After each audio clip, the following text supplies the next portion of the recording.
ముష్కరుల దుశ్చర్యను ముక్తకంఠంతో ఖండించిన అఖిలపక్ష నేతలు ఉగ్రవాదంపై పోరాటంలో ప్రభుత్వానికి పూర్తి మద్దతు ఇస్తామన్న ప్రతిపక్షాలు. పాకిస్తాన్పై కఠిన చర్యలు తీసుకునేందుకు ప్రభుత్వం నిర్ణయించిందన్న కేంద్ర మంత్రి కిరణ్ రిజిజు.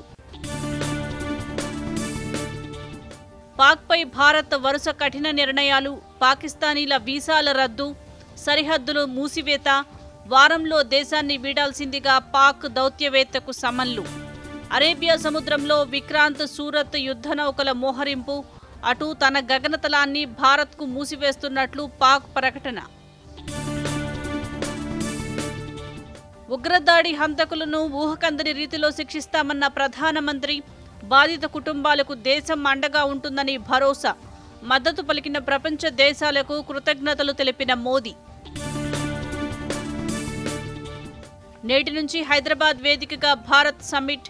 100 దేశాల నుంచి హాజరు కానున్న 400 మంది ప్రతినిధులు.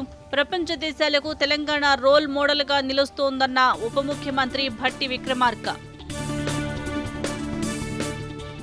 సొంత గడ్డపై ఆర్సీబీ ఘన విజయం. రాజస్థాన్ రాయల్స్ పై 11 పరుగుల తేడాతో గెలిచిన రాయల్ ఛాలెంజర్స్.